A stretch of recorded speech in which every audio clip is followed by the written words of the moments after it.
Boa tarde, estamos aqui hoje com o Felipe Pena, ele que é jornalista, roteirista, psicólogo e professor do Departamento de Comunicação Social da Universidade Federal Fluminense.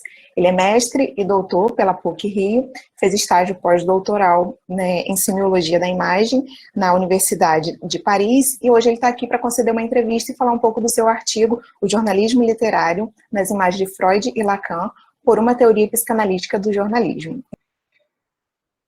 Bom, professor, para começar a entrevista, a gente queria saber de você os motivos que te levaram a escrever o artigo. A gente, como aluno, sabe que você usa bastante os conceitos de Lacan e Freud nas aulas, então, em relação ao artigo, o que te levou a relacionar esses dois pensadores, esses dois autores, com o jornalismo literário? Parte do artigo tem influência, vocês mencionaram, deram o currículo todo aí, o currículo não é a coisa mais importante a se dizer, mas o currículo acaba sendo, no mundo acadêmico, algo que determina a tua profissão, infelizmente. Deveria ser a forma como você dá aula, se relaciona, mas tem o currículo, a formação, porque é uma academia, né? Então se dá títulos.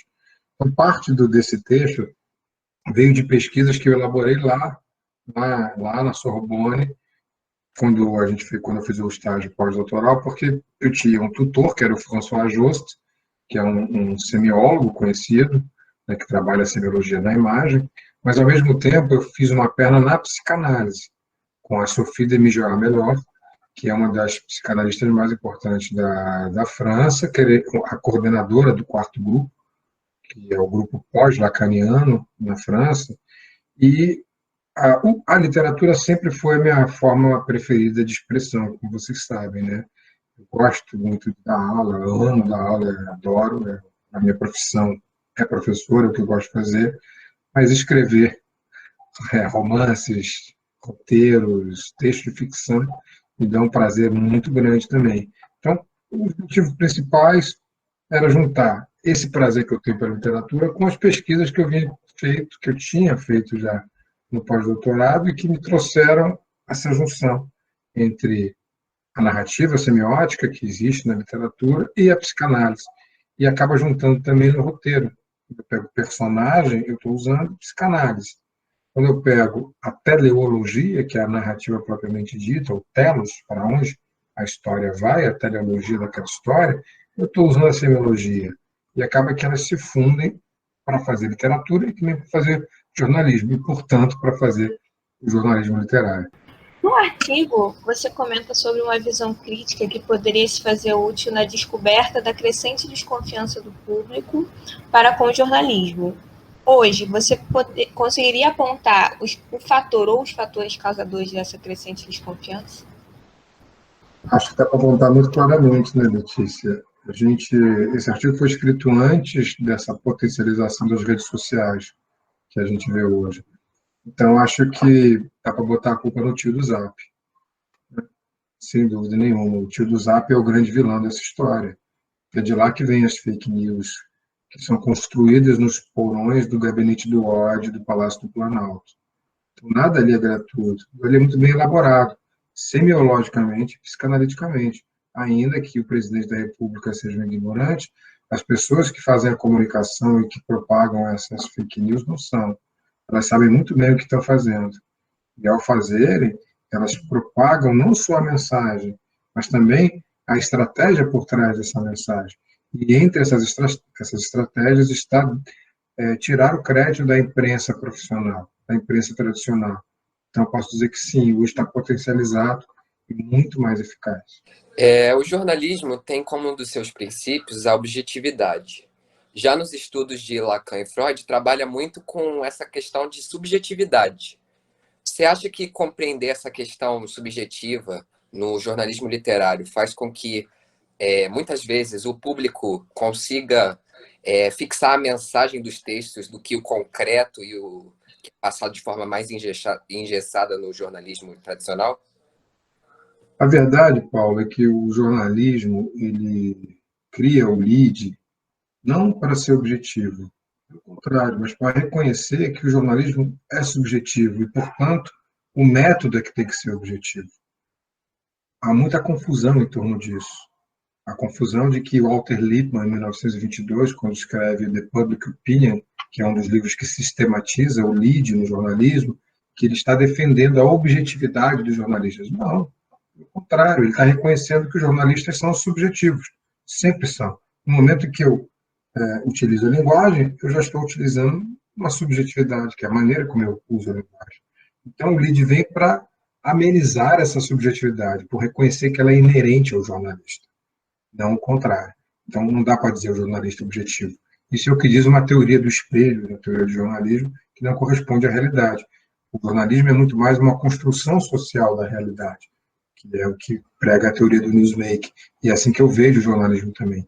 O jornalismo literário, ele apenas se constitui de técnicas literárias para exaltar essa narrativa que em si já é subjetiva. Que pode até ter técnicas objetivas, mas nunca vai deixar de ser subjetiva. Bom, nesse artigo você destaca alguns subgêneros que dá para se exercer no jornalismo literário, né? E você aprofunda eles um pouco até na sua obra Jornalismo Literário em 2006. Nesses subgêneros, a gente pode citar o romance e reportagem, a biografia, news journalism americano, a crítica literária e a ficção jornalística. Vocês poderiam conceituar eles para a gente um pouco? Eu poderia, mas eu vou levar 10 horas porque isso está no livro, né? Então, basicamente, são subgêneros da mesma coisa. Porque quando eu elaboro uma teoria sobre o journalism, sobre o livro-reportagem, eu estou só reduzindo a análise para ampliar. Por mais paradoxal que pareça, quando você reduz o seu objeto de análise, você amplia a sua análise sobre ele. Então, o jornalismo literário é um grande objeto, eu reduzo em capítulos para poder ampliar o conhecimento sobre aquilo. E daí que entram os subgêneros que eu vou detalhando. E o livrinho lá, o jornalismo literário, que está na coleção da Contexto, tem jornalismo econômico, jornalismo político, etc., é só uma introduçãozinha. Na verdade, eu nem me aprofundo muito. Eu dou uma introdução daquilo que eu acho que é o jornalismo literário e remeto a outros textos para que o leitor aí, então, possa realmente se aprofundar.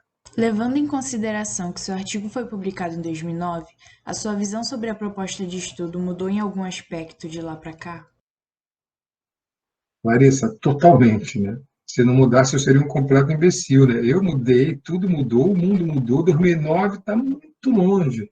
2009 está 11 anos, 12 anos atrás, né? 12 anos atrás, de 2009 para 2021, não é a mesma coisa de que 12 anos entre 1970 e 1982. Passa muito mais rápido, porque a velocidade com que a tecnologia se propaga é muito maior.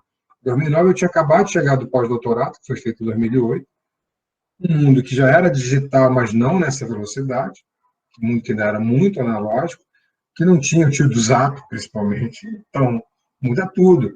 E que eu via com muito pouca possibilidade a existência no país de um governo fascista, por exemplo. Hoje a gente vive essa realidade. Em 2009, jamais acreditaria nisso, que poderia chegar a esse limite que a gente vive hoje.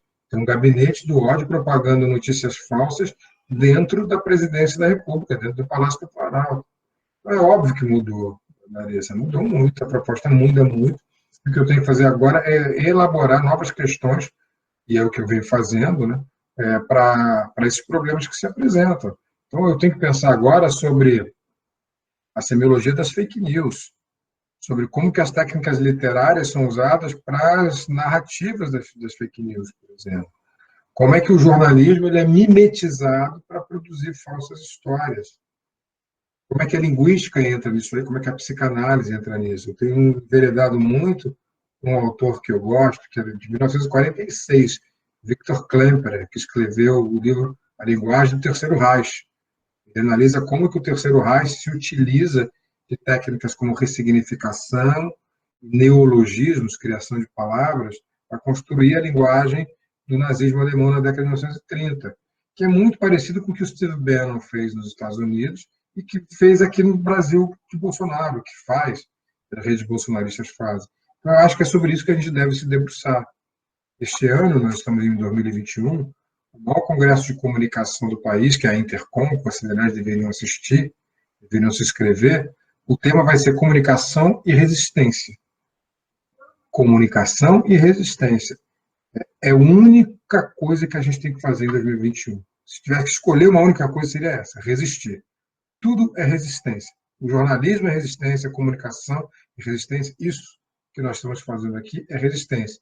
Em tempos de pandemia e de pandemônio no poder, o que nós temos que fazer é resistir. Vai passar, mas a gente tem que resistir.